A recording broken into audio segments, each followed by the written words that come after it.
Alright, welcome back to Destinies. Let's continue. This doesn't look good. Way back to the mat theory if you don't do something. Well, this hex, I hope you have something better this time than a circus act.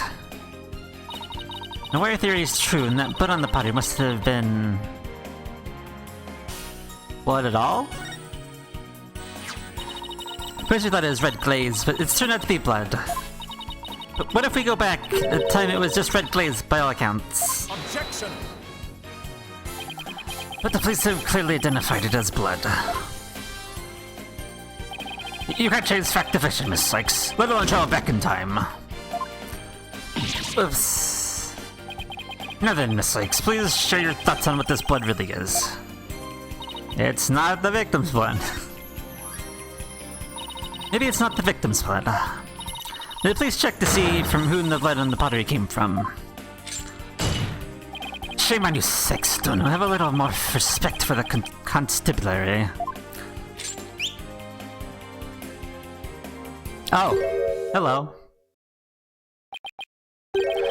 Fulbright. Looks like they didn't check it. Don't let it get you down, Prosecutor Blackwell. Everyone makes mistakes. Spare me your cheek. We will know not either way until tests are run. True, but in the meantime I'm gonna press my claim as far as I can. Your boldness, I demand that the blood on the pottery be analyzed this instant. Of course, it shouldn't take long to get the results back.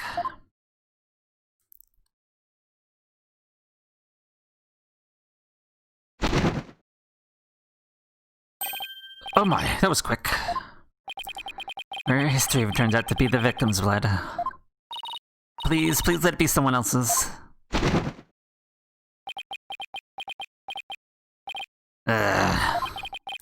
Seems the blood was not from the victim. What? Furthermore, a comparison with other parties involved with this case reveals that the blood belongs to one Hugh O'Connor. Score.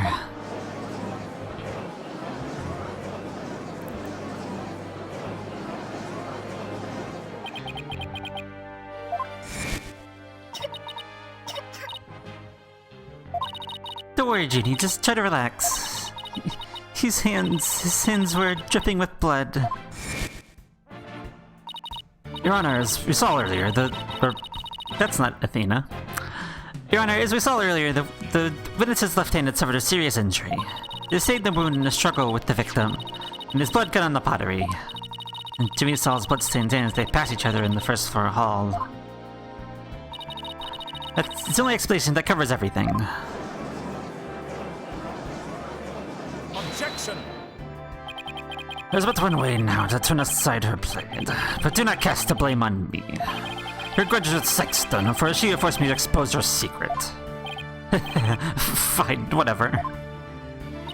Well, how much dirt does he have on you? Who reserved this odd-looking envelope? It's in this that Miriam Scuttlebutt's script was found.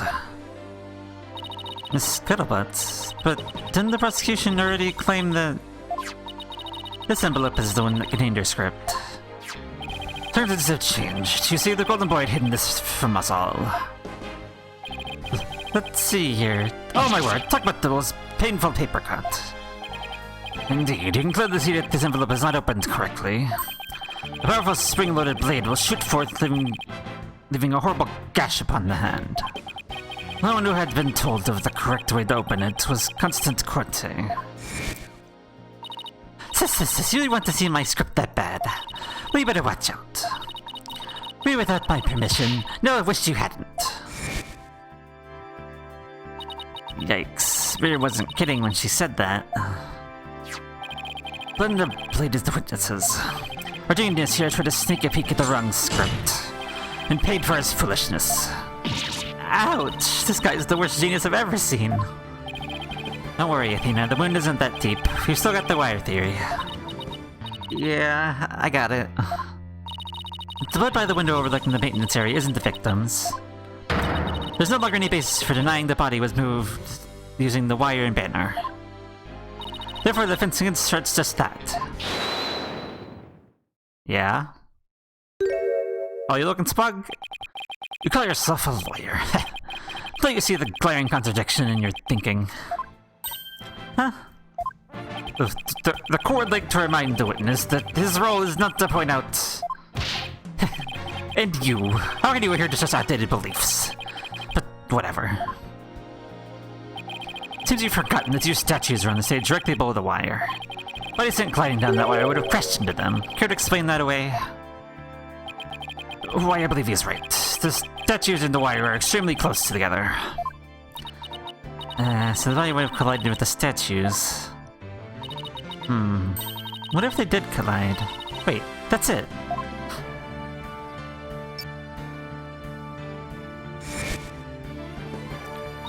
Speaking of those statues, we still don't know how they were broken. We've assumed the body crashed into them.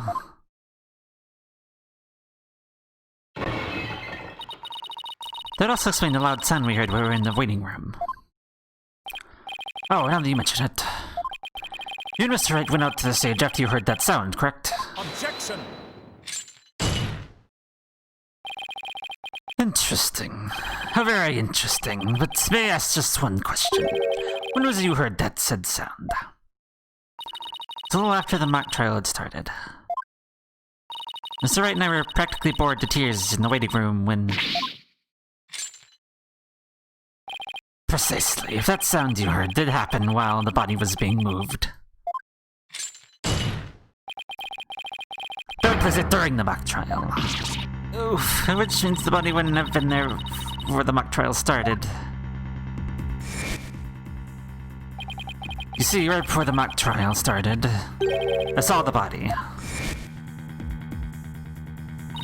You said you saw the body before the mock trial. If so, then my claim that the body was moved during the mock trial doesn't hold water. Stupid contradiction! It's gonna get me in our case killed. Focus on the three suspects because the body was moved before the mock trial. That has been the major premise thus far. Your assertion, therefore, contradicts the very foundation of this case. Objection! Plus sides still lack incontrovertible evidence.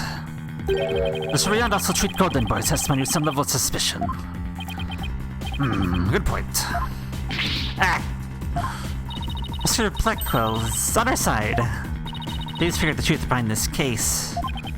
Well, great, as long as he's not up to something else. The statues really were broken when this body hit them. And Hugh's statement about seeing the body before the mock trial is a big fat lie. Okay, Mr. O'Connor. Let's get to the bottom of this contradiction, but when you saw the body. Look me straight in the eyes and repeat your statement to me. Like I said before, before the mock trial, the body was, you know... Shall I say this? I'll say this one only once, Golden Boy. You best tell the truth and do it now. That is, if your head wishes to enjoy the continued companionship of your body. Yikes. Now out with it. You truly witnessed the body. Or are you just lying about it?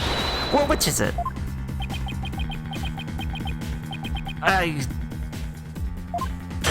You what? I never saw the body. Are you sure about that? Lie to this court again and I'll charge you with perjury. There's no body on that stage. I've been lying about that the whole time. I'm sorry. Yes, we've exposed Hugh's big lie for what it is. But why would he lie about this to begin with? Order.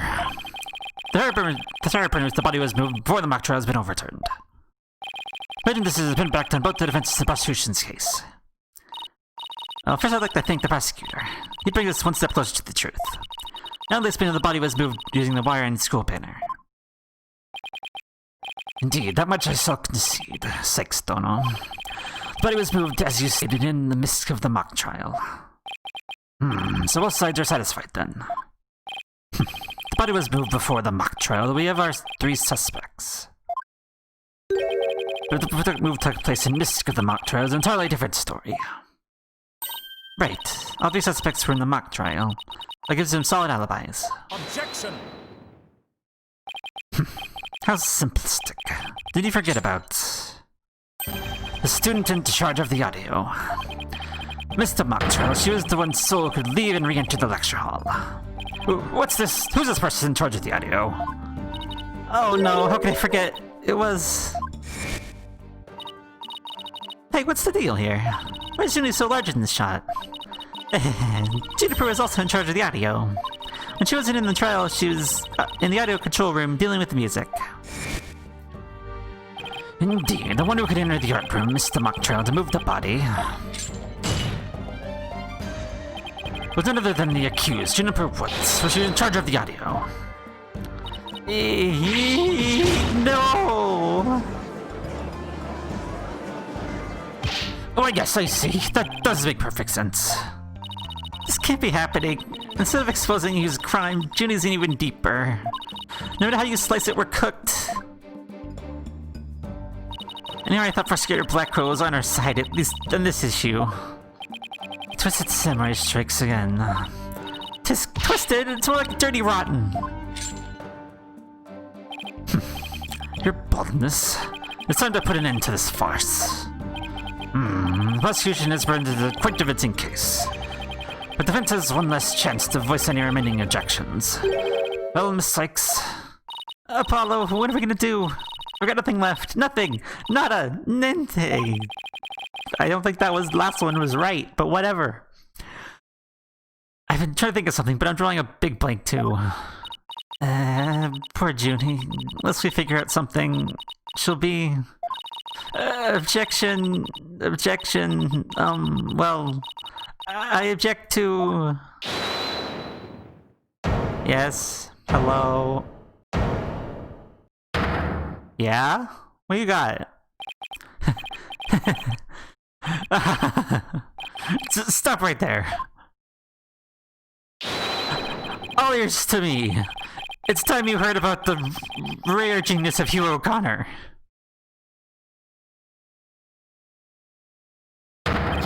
Listen, you'll hear the secret behind my perfect crime. Perfect crime. Are you doing it again?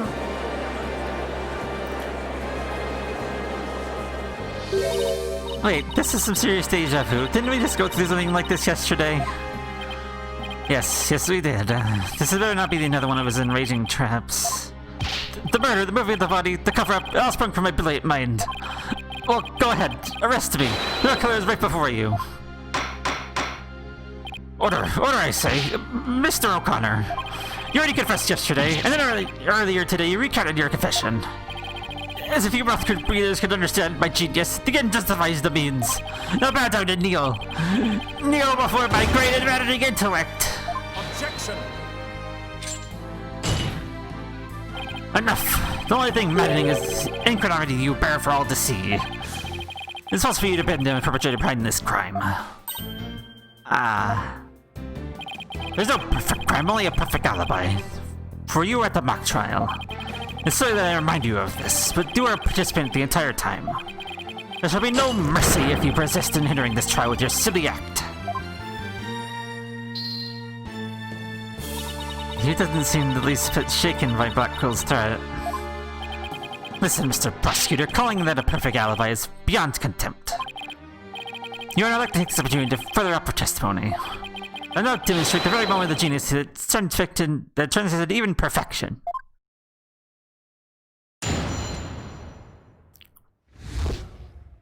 Use confession. Alright. You won't believe this, but I used a body double. That wasn't the real me at the mock trial. That means I did almost lose. My body double almost did. I slipped that stealthily while my double took care of the trial. I run to the campus. In short, I'm the killer. Juniper's innocent.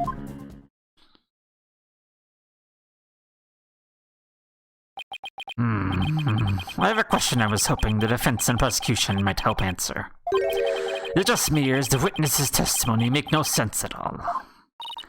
No, it's not just you, Your Honor. All I got from listening to that was a headache. Yeah, that was just plain weird, especially the whole thing about a body double. Well, then I believe it's not just me, and the prosecution... Your boldness of an ambulance assistant to witness is stark raving mad. Yes, I think that would be for the best. Now then, let's pretend that that never happened and move on to my verdict.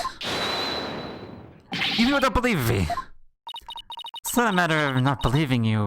It's more along the lines of questioning your sanity. Yeah, the funny farm just called. They want their genius back. Shut your pie holes. Their lack of a genius transcends even logic. Besides, don't you guys have that weird device for testimony like this? Objection! Which is not a weird device, so don't waste one on ridiculous testimonies. Easy there, Tiger. Think of it this way. We don't want a verdict to be passed down just yet. How about we give Widget a try? Well, this is against my better judgment, but I'd like to conduct a short therapy session. Your better judgment? I'm a judge, and I think it's far beyond mine, even if I find it hard to say no. Prosecutor Blackwell, I trust you have no objections. Prosecutor Blackwell. Where did he go? The prosecutor said, rubbish. It'll be out on a stroll. I'm left with Detective Wright. How does he get away with stuff like that? The non-interpreter has been, he has no such objections. Alright, Miss Wright, you may proceed with the therapy session. I've seen my share of crazy trials, but this one takes the cake.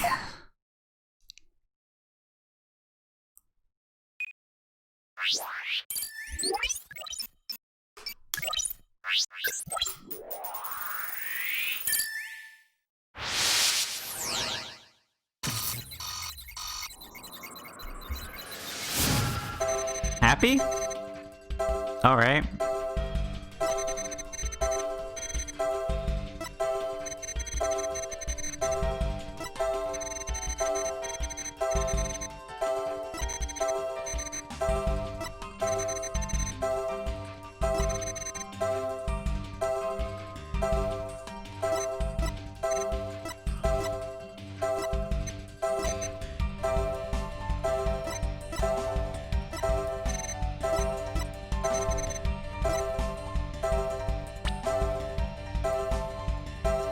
Juniper being innocent?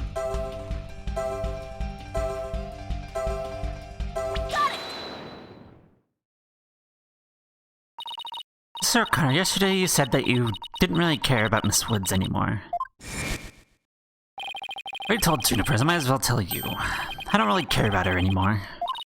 What? Why? Yeah, well, Juniper reported my secret to Professor Corte. Secret? Oh, the bribe.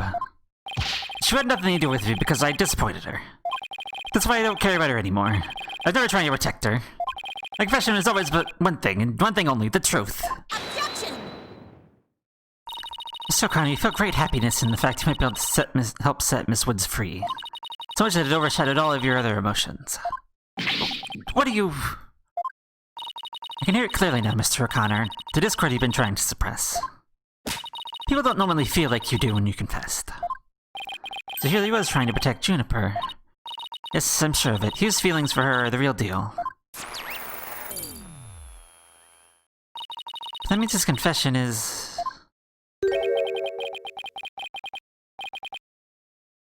I don't know who this is. Finally figured out the obvious, have we? Oh, I should have expected so. Yes, hello. Why, Professor Blackpool, you're back. The confession was not to put lies, save for the part of it being in the mock trial. We all agreed that the killer is the one in charge of the audio, i.e. the accused. Ah, why couldn't you have taken the longer stroll? No, you haven't unraveled the genius of my body double trick yet. You can't be serious. Do you really expect us to believe you had a body double? Yes, I do. But if you think I didn't, then prove it. Either we quit here, or Juniper is found guilty, or we play along with Hugh's delusion. Let's go with the least worst choice, but first let me update his testimony.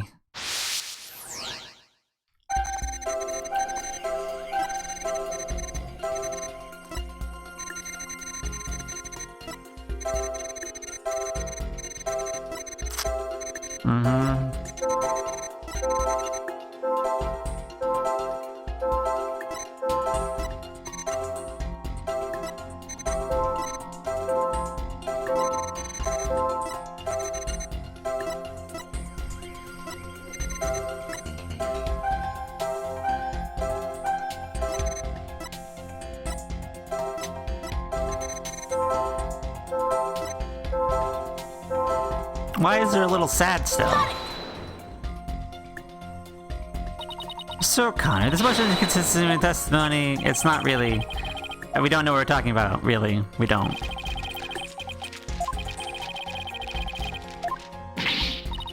Yeah. Let's try it again.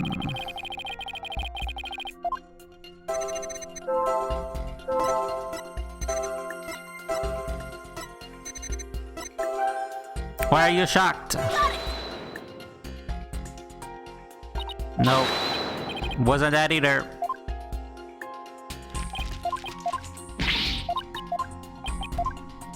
Okay.